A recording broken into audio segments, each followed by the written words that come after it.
오늘 함께 묵상할 하나님의 말씀 갈라디아서 5장 16절부터 26절까지입니다. 내가 이르노니 너희는 성령을 따라 행하라.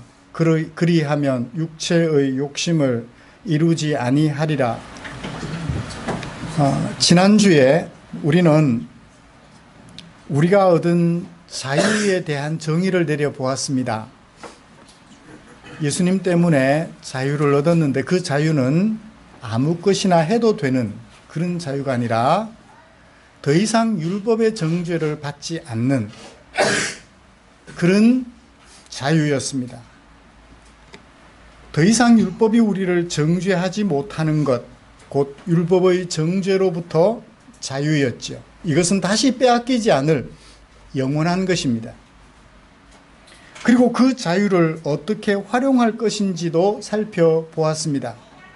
그 자유로 육체의 기회를 삼을 것인가, 아니면 서로에게 사랑으로 종노릇하는 기회로 삼을 것인가. 사도 바울은 우리에게 사랑으로 서로 종노릇하는 기회가 되어야 한다라고 말씀해 준 것을 살펴보았습니다. 여러분, 바울이 갈라디아 교회에게 전해준 이 설교를 우리에게 전해주시는 설교로 듣고 한 주간 동안 살아보신 소감은 어때요? 서로에게 종노릇 하기가 쉬웠나요? 서로를 종으로 부리기가 쉬웠나요? 그죠? 갑질하기가 훨씬 더 쉬웠다는 것을 느껴볼 것입니다. 이런 모양 저런 모양으로 할 수 있으면 갑질, 을질하기보다는, 병질을 하기보다는 갑질하기가 쉬웠다라는 것을 생각해 보게 될 것입니다. 그런 마음으로 아까 최홍혜 주사님 기도하실 때 제 마음이 많이 찔렸어요. 아, 그랬구나. 나도 그랬구나. 율법의 정죄로부터 해방받은 것이 우리를 방종하게 할 가능성은 언제든지 도사리고 있습니다. 이제 다시 정죄 안 받을 거니까 내가 무슨 짓을 해도 내 구원은 따놓은 당상이니까 적당히 타협하고 적당히 머무를 가능성이 우리에게는 참 많아요. 이번 한 번만 차일피 미루면서 하나님의 백성으로서 서로에게 종노릇하는 것을 미룰 가능성 언제든지 있다는 생각을 한 주간 동안 해보았습니다. 간절히 저는 소원합니다. 저를 포함하여 우리 모두 내일로 미루지 않는 성도들이 되시기를 주님의 이름으로 축복합니다. 누가 얘기했나요? 내일 지구에 종말이 온다고 할지라도 나는 오늘 한 그루의 사과나무를 심겠다고 말했던 것처럼 내일 주님이 재림하실 때 기쁨으로 주님을 맞이하기 위하여 오늘 하루 동안 서로에게 종노릇하겠다고, 사랑으로 서로에게 종노릇하겠다고 다짐하며 또 다짐하면서 살아가는 저와 여러분들 되시기를 간절히 소원합니다. 사랑으로 너에게 종노릇하는 삶을 내일로 미루지 않고 오늘을 살아가기를 힘쓰려는 우리를 위하여 하나님께서는 소중하고 소중한 말씀을 남겨주셨습니다. 그 중에 오늘은 갈라디아서 5장 16절부터 26절까지 말씀을 살펴보면서 하나님께서 우리에게 주실 은혜를 나누고자 합니다. 먼저 본문이 어떻게 구성이 되어 있는지 여러분들에게 정리를 하고 설교 방향을 제시해 보겠습니다. 16절이 명령형을 가지고 있는 문장입니다. 중심 문단이 되어 뭘 얘기를 하나요? 성령을 따라 행해라. 이게 설교 제목이에요. 바울이 5장 13절부터 26절까지 전해주는 설교의 제목입니다. 성령을 따라 행하라. 그래서 육체의 욕심을 이루지 말라 하는 거죠. 17절에서는 왜 그렇게 해야 되는지 이유를 밝혀줍니다. 왜냐하면 우리말에는 없지만, 우리말 성경에는 없지만 원문에는 있습니다. 왜냐하면 이 두 가지 소욕, 우리에게 다가오는 두 가지 소욕, 뭔가요? 육체의 소욕과 성령 하나님의 마음은 서로를 대적한다. 그러므로 어떻게 해야 된다? 성령을 따라서 살아감으로 육체의 소욕을 짓밟아야 한다라고 우리에게 소개해 주고 있습니다. 그리고 18절부터 24절까지 말씀에서는 17절에서 말한 두 가지 소욕, 육체의 소욕과 성령 하나님의 일을 상세하게 진술합니다. 육체의 소욕은 어떤 것들이 있으며 성령의 소욕은 어떤 것들이 있기에 서로 대적하는지 상세하게 설명을 해줘요. 그리고 마지막 25절부터 26절에는 실제로 우리가 충돌하는 생활 속에서 실제로 충돌하는 예를 들어줍니다. 바울은 참 친절하지요. 설교 속에 예까지 담아 줌으로써 우리에게 완벽한 한 편의 설교를 들려주었습니다. 저도 바울이 전해준 이 설교 한 편을 가지고 바울이 진행했던 설교의 형태를 따라 똑같이 설교를 하려고 합니다. 성령을 따라 행하라고 짧게 한마디 했는데 그때 독자들은 쉽게 알아들었을 성령을 따라 행하는 삶, 도대체 그게 뭔지 먼저 정리를 해보고요. 그 다음에 이어서 왜 성령을 따라 살아야 하는지 간략하게 대조하여서 정리를 해본 후에 마지막으로 바울이 들었던 실제 예를 우리에게도 살펴보면서 우리가 어떻게 해야 성령을 따라 살 수 있는지 확인해보는, 그래서 하나님의 은혜를 나누는 복된 시간이 되기를 간절히 소원합니다. 이제 첫 번째 바울이 말했던 성령을 따라 행하라는 핵심 설교, 이것에 대한 정의를 좀 살펴보면 좋겠습니다. 성령을 따라 행한다는 게 도대체 뭐냐? 성령을 따라 행한다고 번역을 해두었는데 이게 도대체 어떤 의미냐? 알아야지 살 거 아니에요. 그렇죠? 바울은 갈라디아 교회를 혼란스럽게 했던 거짓 복음을 5장 12절까지 잘 교정해 주었습니다. 진짜 복음은 이거야. 뭐죠?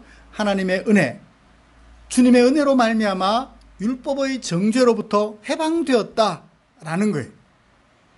그래서 우리가 자유를 얻은 사람들이 되었다. 더 이상 율법으로부터 정죄를 받지 않는다라는 얘기를 들려주었습니다. 그리고 나서 13절부터 뭘 얘기를 한다 했죠? 율법의 정죄로부터 자유를 얻은 우리의 삶이 어떠해야 하느냐는 거예요. 그것을 선언적으로 지난주에 살펴본 말씀이었습니다. 서로 사랑으로 서로에게 종로로 달하는 거예요. 그것을 구체적으로 이제 얘기하기 시작합니다. 그 두 번째 시간으로서 성령을 따라 행하라는 바울의 설교에 귀를 기울여 보죠. 도대체 성령을 따라 행한다는 게 뭐냐는 거예요. 조금씩 제가 풀어서 설명해 볼게요. 사실은 이 본문이 우리말로는 성령을 따라 행하라라고 번역이 되어 있지만 그냥 원문을 직역을 해 볼게요. 그냥 꾸밈 없이 있는 그대로 직역을 해 볼게요. 성령에게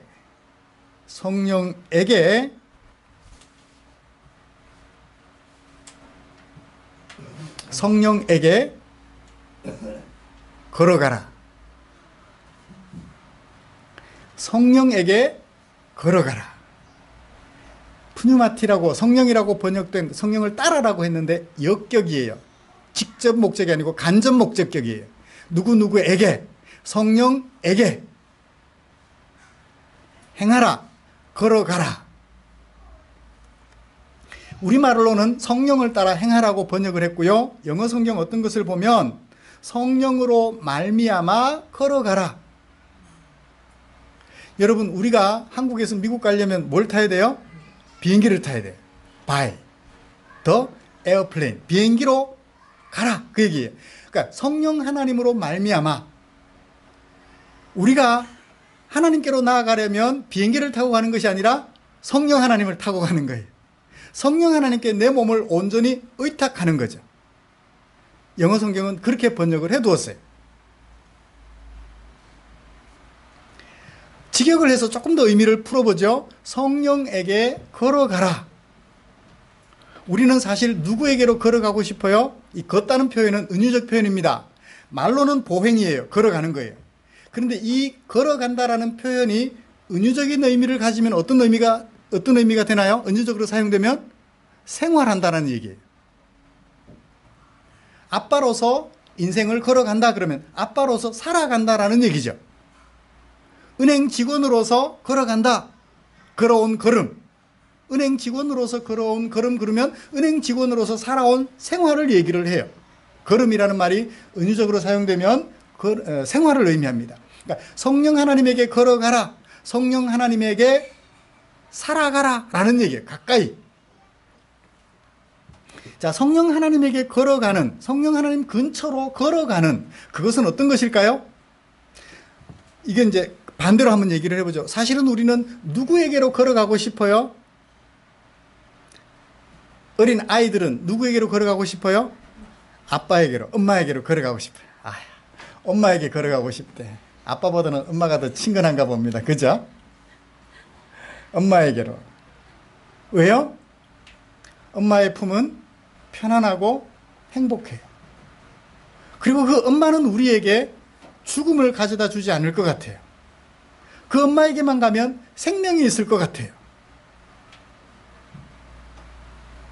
자녀가 부모에게 걸어가는 거예요. 이제 결혼해 성인이 돼서 결혼을 합니다. 누구에게 걸어가고 싶어요? 남편에게 걸어가고 싶어요? 진짜? 그러면 행복한 부부예요. 저 왼수 같은 내가 너에게는 절대 안 걸어갈 거야. 너에게는 절대 가까이 하지 않을 거야. 누구 때문에 함께 사는 거예요? 자식 때문에. 사실은 어떻게 돼야 되나요? 자식 때문이 아니라 당신 때문에. 당신에게로 걸어가고 싶어. 당신을 가까이 하고 싶어. 당신의 생각을 내 생각으로 만들고 싶어. 이게 성령 하나님께 걸어간다라는 말이 가지고 있는 의미예요. 성령 하나님을 가까이 하는 거예요. 사실 전에는 누구를 가까이 했나요? 내 생각을 가까이 했어요. 그래서 내가 시키는 대로, 내 머리가 시키는 대로, 내가 하고 싶어 하는 대로 내가 살았어요. 근데 이제는 성령 하나님께로 걸어가서 성령 하나님이 시키시는 대로. 왜요? 성령 하나님께 가까이 나아가서 성령 하나님께로 가까이 걸어가면 걸어갈수록 평안이 찾아와요. 제가 어릴 적 다니던 교회가 조금 멀리 있어요. 지금 생각하면 가까운데 옛날에는 그게 그렇게 멀었어요. 교회로 가려면, 예배당으로 가려면 숲을 하나 지나야 돼요.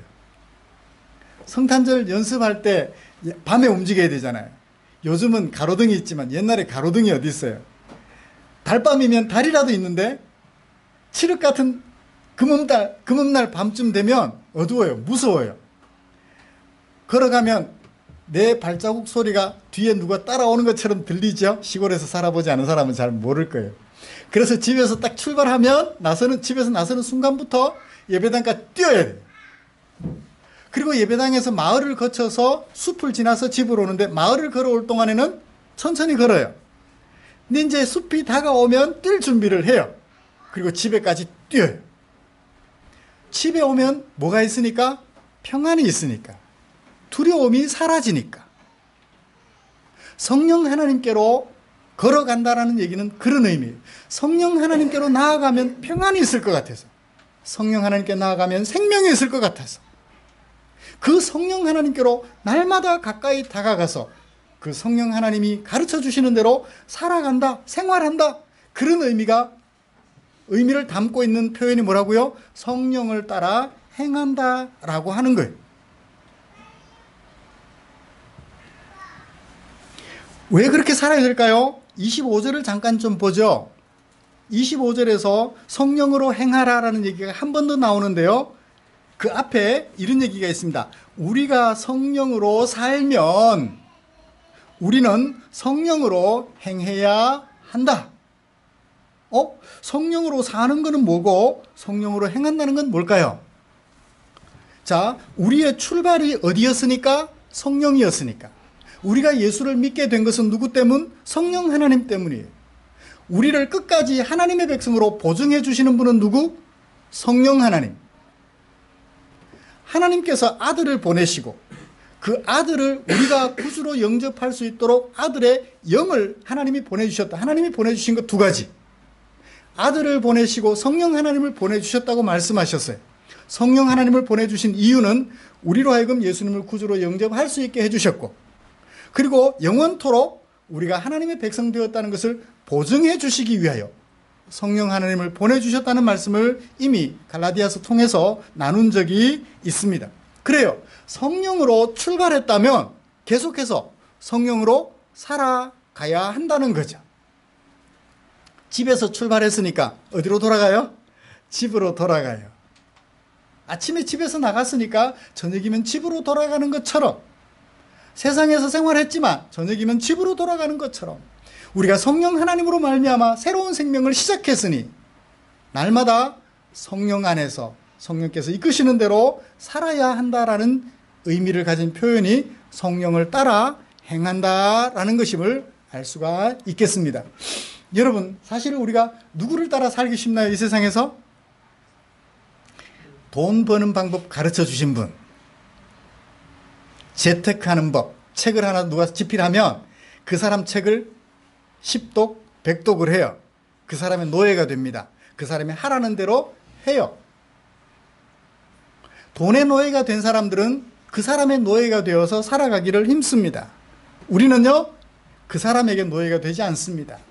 하나님에게 종이 되어서 성령 하나님에게로 날마다 나아가며 성령 하나님이 이끄시는 대로 살아가죠.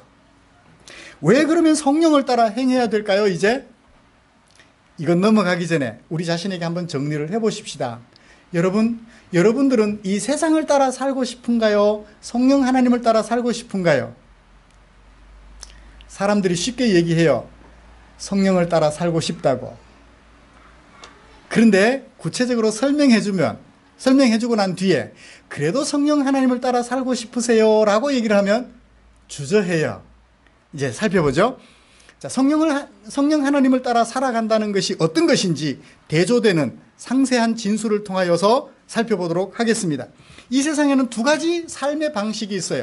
육체의 욕심을 따라 사는 삶, 성령을 따라 사는 삶, 두 가지가 있습니다.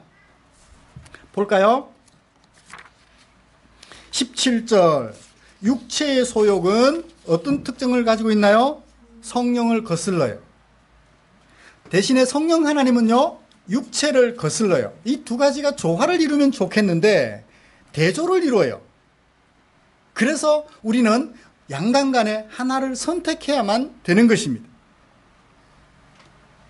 왜냐하면 이 둘이 서로 대적하기 때문이에요. 그래서 어떻게 하나요? 우리가 원하는 것, 옛날에 예수 믿기 전에 원하는 건 뭐였어요? 육체의 소욕이었어요. 너를 이겨 내가 1등 하는 거예요. 너를 짓누르고 내가 1등 하는 걸 원하는 이전의 삶이었어요. 이제 원하는 것은 내가 죽어 너를 살리는 거예요. 누구처럼? 예수님처럼. 그래서 이 육체의 소욕은 우리로 하여금 성령을 따라 살고자 하는 우리를 그렇게 못 살게 만들어요. 대조가 되고 있습니다. 육체의 일을 좀 살펴보죠. 우리가 전에 그렇게 좋아했던 육체의 소욕. 육체의 일은 분명하다. 너무나도 확실하다. 어떤 것들인가요? 곧 음행. 그죠? 내 아내가 있음에도 불구하고 지나가는 예쁜 여자를 보면 마음이 동해요. 텔레비전에 예쁜 여자가 나오면 아, 예쁘다. 내 아내는 안 예뻐 보이고 안 예쁠 수밖에요. 내 아내는 지금 나이가 들었고 텔레비전에 나오는 예쁜 여성은 젊으니까. 그죠? 예쁠 수밖에 없죠. 지금의 내 아내는 피부에 주름살이 있지만 눈 밑에 뭐도 있지만 이걸 뭐라 그러죠? 기미 말고 거무스름한 검버섯? 다크서클 있지만 예쁜 여성들은, 젊은 여성들은 그게 없잖아요. 이쁠 수밖에요. 그 젊은 여성들을 보고 예쁘다 그러면 옆에서 아내는 상처받고 있는 거죠. 음행이에요. 정상적인 성적 사고방식을 뛰어넘는 비정상적 사고방식을 음행이라고 표현할 수 있을 것입니다. 더러운 것. 더러운 것인데도 더러운 것을 몰라요. 여러분, 돼지 우리 속에 잠자고 싸고 먹고 다 해요. 더러운 것 알까요? 모를까요?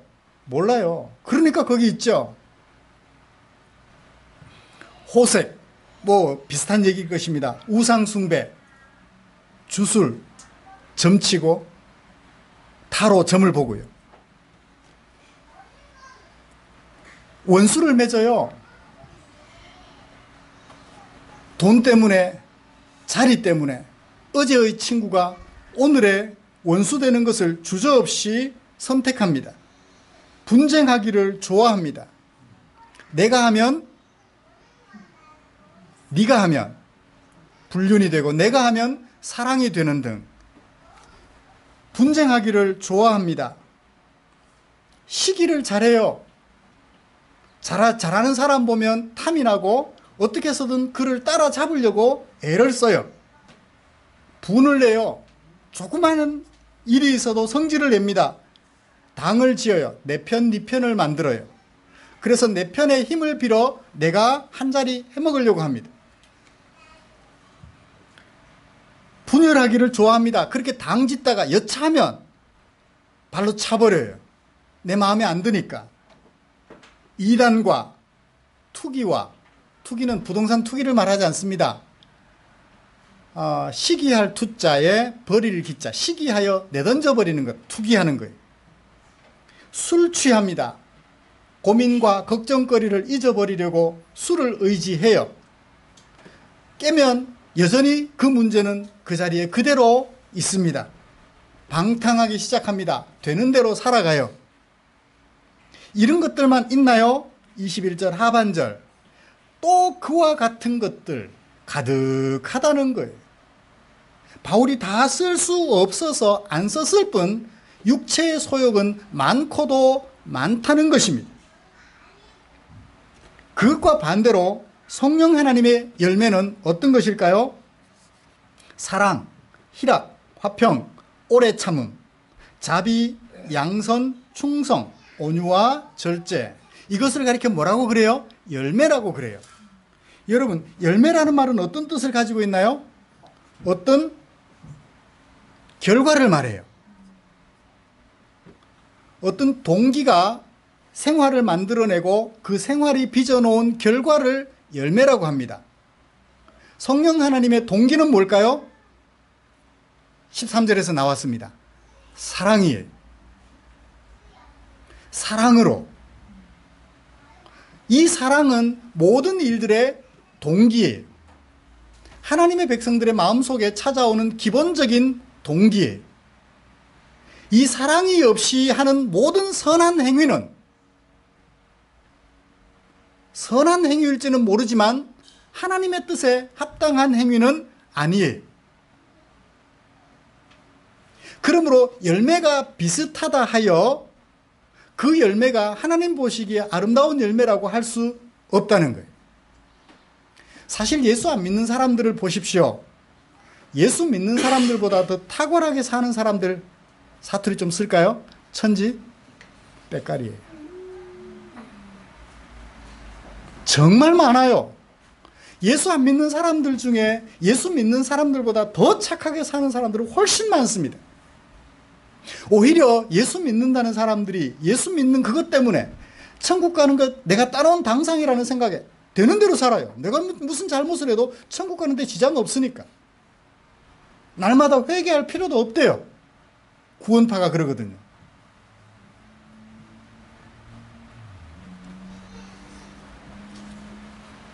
사랑은 모든 행동들의 기본 동기가 돼요.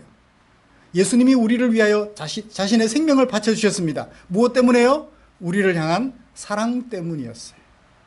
그 사랑이 발로가 되어서 어떤 행동을 하게 했고 그 행동의 결과로 빚어진 것이 뭐다? 열매라는 거예요. 그게 뭐예요? 사랑이라는 열매예요. 그게 뭐예요? 희락이라는 거예요. 그게 뭐예요? 화평이라는 거예요.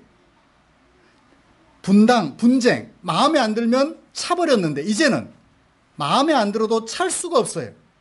어떻게 하면 마음에 들 수 있을지를 고민하여 다시금 원수 될 뻔했던 사람들을 다시 친구로 맺어가는 거예요. 이런 결과들을 맺어 놓는다는 것입니다. 그러므로 이 육체의 소욕과 성령 하나님의 일은 늘 충돌을 해요. 성령 하나님은 사랑하라 그러는데 내 마음은 죽여. 둘째 얘기를 또 안 할 수가 없을 것 같으네요.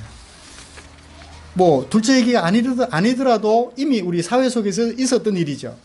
마라톤을 합니다. 달리기를 합니다. 앞에 친구가 넘어지면 그냥 지나가고 싶어요? 앞에 가던 친구가 넘어졌어요. 뒤에 따라가던 친구가 그냥 지나가고 싶을까요? 이렇게 세워주고 싶을까요? 이렇게 세워주고 싶으세요? 예수 믿는 사람들이에요. 대체로 앞에 가던 애니까 어때요? 얘가 넘어지면 내가 1등 할 수 있잖아요. 2등으로 달려가던 애가. 금메달 따고 싶어요? 은메달 따고 싶어요? 솔직하게 말해보세요. 금메달 따고 싶어요? 은메달 따고 싶어요? 금메달 따고 싶죠. 근데 이렇게 세워주면 이 친구가 크게 안 다친 경우에는 나보다 또 손살같이 달려갈 거고 내가 은메달이에요. 내버려두고 그냥 뛰면 내가 조금만 더 힘내면 내가 금메달, 얘가 은메달이에요. 이 세상 사람들은 금메달을 향하여 달려요. 금메달 못 따면 은메달이라도, 은메달 못 따면 동메달이라도, 동메달도 못 따면 목메달이라도.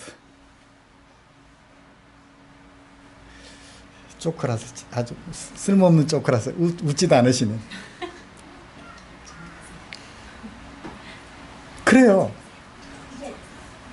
성령 하나님은 내가 죽어서 네가 금메달 따게 해주는 것이 그것을 원하셔요. 그러므로 우리는 누구를 따라 살아야 된다고요? 성령 하나님을 따라 살아야 된다고요. 쉬울까요? 어려울까요? 어려워요. 그래도 성령을 따라 사실래요? 그게 성령 충만이에요. 하나님 성령 충만 주십시오. 아무리 기도해 보십시오. 성령 충만 주시는가? 그렇게 성령 하나님이 이끄시는 대로 배워 가르침을 받는 대로 살아가면 내 안에 저절로 성령이 충만해지는 거예요. 그래도 성령 따라 사실래요? 성령에게로 걸어가실래요? 성령을 향하여 걸어가는 그 여행을 계속 하실래요? 죽는 날까지? 쉽지 않아요. 그렇지만 그 걸음의 여행을 최선을 다하는 저와 여러분들 되시기를 주님의 이름으로 축복합니다. 육체의 소욕을 향했던 걸음, 여행은 지난날로 족하죠. 지난날, 살아왔던 지난날로 족합니다. 이제부터는 조금이라도 육체의 소욕을 뒤로 하고 성령 하나님의 인도를 따라 살아가기를 힘쓰는 저와 여러분들 되었으면 좋겠습니다. 실제 생활 속의 예를 하나를 들어주는데요. 26절입니다. 본문을 조금 자세히 살펴볼 필요가 있습니다. 헛된 형광을 구하지 않았으면 좋겠다. 가정법을 쓴 동사예요. 뒤에 그 두 개는 분사예요. 노엽게 할 수도 있고 투기할 수도 있는, 투기하게 할 수도 있는 무엇을 구하지 말았으면 좋겠다? 헛된 영광을 구하지 말았으면 좋겠다는 거예요. 그러니까 노엽게 하는 것이나 투기하는 것은 무엇을 수식해 줍니까? 헛된 영광을 수식해 줘요. 분사는 형용사 역할을 한다고 주진아 집사님, 그죠? 분사는 형용사 역할을 한다고요. 노엽게 하거나 투기하는 것은 할 가능성이 있는 것이 뭐다? 헛된 영광이라는 거. 그러므로 헛된 영광을 뭐 하지 마라? 구하지 말아야 한다는 거예요. 헛된 영광이 뭘까요, 그러면? 쉽게 말해 줄게요. 잘난 체 하는 거예요. 여러분, 어떤 사람이 잘난 체 해요? 키 작은 제가 잘난 체 하면 키 큰 사람이 뭐라고 말할까요? 웃기지 말라고 쬐끔한 게. 그러겠죠? 무언가 가지고 있는 사람, 무언가 된 사람이 잘난 체해요. 가지지 못하고 되지 못한 사람이 잘난 체를 할 수가 없어요. 자기 생각에 뭔가를 가졌고 뭔가 됐다라고 생각하는 사람들은 잘난 체 할 가능성이 있어요. 스스로 생각하기에 나는 부족합니다 라고 생각하는 사람들, 나는 키가 작습니다 라고 생각하는 사람들은 잘난 체 할 수가 없어요. 가진 게 없으니까. 사투리로 쥐뿔도 없는데, 내가 나를 잘 아는데 어떻게 잘난 체 할 수 있겠어요? 그러므로 사람은 누구나 작으면 작은 대로 잘난 체 하고 싶어요. 그래서 어떻게 하나요? 키높이 구두 신잖아요. 저도 키높이 구두를 신고 싶었어요. 아내가 제가 조금 키 작은 것 때문에 늘 이게 스트레스를 받는 것 같다고 어느 날 보니까 새 구두를 하나 사줬는데 뒷굽이 엄청 높은 거예요. 아, 그 신는데 결국 한두 번 신고는 그냥 버려두었어요. 못 신겠어요. 높아서.